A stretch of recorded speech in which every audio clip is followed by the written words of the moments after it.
Bonjour et bienvenue à la critique exigeante. Donc, je pensais pas que le chapitre 43 sortirait aussitôt, mais bon, hein, il est sorti et j'ai donc un presque devoir d'en faire la review rapidement, sinon ça va être un petit peu hors actualité et donc moins sujet à être visionné. Hein. Donc, le premier vraiment chapitre dédié entièrement au nouvel arc et on apprend finalement un peu plus sur le méchant, Moro. Hein, si on veut, c'est un peu un sel à échelle intergalactique, hein, il est capable de vider l'énergie vitale d'une planète entière et ainsi en devenir plus fort. La seule caractéristique, c'est qu'il s'est davantage relié à un élément de magie, donc c'est pour ça que le grand Kaioshin est capable de sceller sa magie, et c'est pour ça qu'on a besoin de Boo, parce qu'on aurait besoin qu'il puisse le refaire, vu que Moro s'est libéré à nouveau. Donc à ce sens-là, je trouve qu'on arrive à bien établir ce nouveau méchant-là, c'est quand même intéressant à ce niveau-là, c'est un peu différent de ce à quoi on est habitué, même si ça fait un petit peu un écho, comme je disais, à Cell, et également ça permet d'établir un petit peu mieux le lore de Dragon Ball, de jouer un peu habilement avec le passé, même si je m'explique mal pourquoi est-ce que Moro réussit à vivre aussi longtemps que ça.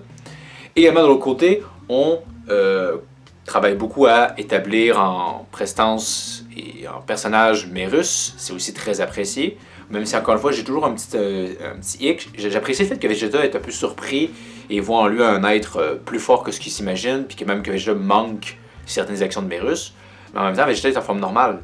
Je me dis, en forme Blue, probablement qu'il verrait tous ses mouvements. Hein. Absolument, quand tu montes de puissance, ta réactivité, ta capacité à percevoir les actions augmente également. Sinon, tu sais, Goku qui se transforme en Super Saiyan, il n'arriverait toujours pas à suivre les mouvements de Trésor s'il est juste plus rapide, mais il voit toujours pas les mouvements, il n'est pas capable de les persentir.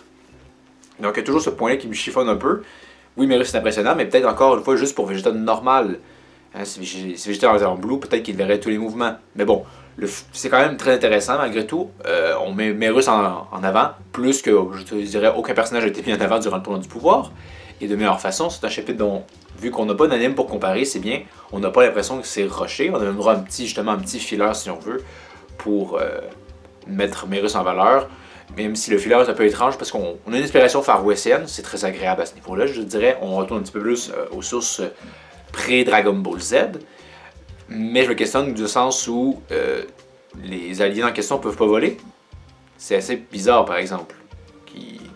C'est quand même un concept de base dans l'univers, grosso modo. Ça se peut qu'ils ne savent pas voler, mais c'est quand même...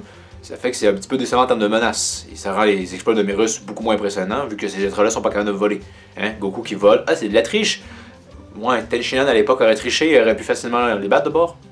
Donc il y a ça qui me chicote un petit peu. Mais n'empêche que c'est vraiment un chapitre beaucoup plus agréable. Hein? Parce qu'encore une fois, on n'a pas un M pour comparer, ça l'aide beaucoup, mais on a aussi l'impression que c'est beaucoup moins rushé. Et simplement au niveau de la composition, peut-être parce qu'il n'y a pas énormément de combats, mais j'ai aussi l'impression que c'est un peu mieux composé, et peut-être un peu mieux dessiné. Le plan de la fin est quand même sacrément classe, et d'ailleurs ça met aussi beaucoup en valeur Moro, parce qu'il est capable de ressentir le fait que Goku le ressente, et Goku le ressent aussi peut-être bien. C'est quand même assez intéressant à ce niveau-là.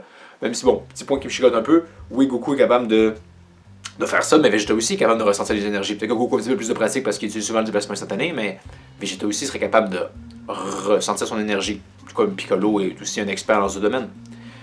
Mais n'empêche que hein, j'ai pas envie de trop tirer sur le bateau, sur ce nouveau bateau, parce qu'il est loin d'être coulé, il est quand même, pour l'instant, très intéressant. J'attends beaucoup de ce chapitre-là, je trouve que c'est un bon départ. Et si c'est pas rushé, je ne crois pas que ça va l'être, c'est bien. Petit point à souligner, il y a une mention par rapport au film, encore une fois, avec Goku. Hey, on a rencontré un Saiyan! Ce qui est un petit peu dommage parce que ça fait juste écho au fait que oui, on va probablement vous en parler plus tard, mais quand est-ce que ça va se produire? Parce qu'il probablement qu'ils vont attendre que le film ait été vu à l'international, sinon c'est un petit peu con de faire ça. Mais dans ce cas-là, on va attendre un paquet de temps avant de peut-être voir débarquer Broly. Et surtout de voir ce qu'on fait finalement avec ce personnage-là, donc je ne peux pas commenter parce que j'ai pas encore vu le film. Mais d'ailleurs, parlant de ça, le film sort à Montréal, à Québec, en janvier, donc il y a des bonnes chances que j'aille le voir et que je fasse une critique à ce moment-là du film. Donc soyez alerte pour ceci. Mais en attendant, c'est vraiment un bon chapitre de Dragon Ball Super. Je suis content. En même temps, la barre était tout simplement à terre. Hein? Donc elle n'était pas très dure à aller au-dessus. Donc une courte vidéo, mais il n'y avait non plus pas beaucoup d'éléments à dire sur ce chapitre-là. Bon chapitre. Pour la prochaine vidéo, ce coup-ci, assurément, on va parler de No More Heroes, surtout que le troisième, si on veut, volet, même si c'est un volet plus spin-off, No More Heroes Travis Strike Again sort bientôt. On a des détails par rapport au DLC. Je suis alors très content que le doubleur en anglais de Travis soit de retour, Surtout qu'il y avait comme des rumeurs annonçant comme étant c'était pas le cas, mais c'est le cas. It's called fashionably late fuckface. Donc ça va me faire un plaisir de vous parler de cette série culte, surtout de No More Heroes 1 et 2, pour se préparer à la sortie de cet opus-là, parce que c'est une série culte des jeux vidéo qui a façonné, si on veut, ma façon de jouer à des jeux vidéo, donc j'ai envie de partager ça avec vous et de peut-être vous transmettre la passion.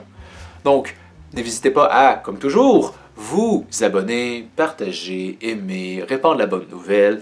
Je vous souhaite encore une nouvelle fois, et pour la dernière fois, un joyeux temps des fêtes, et je vous dis à la prochaine critique exigeante!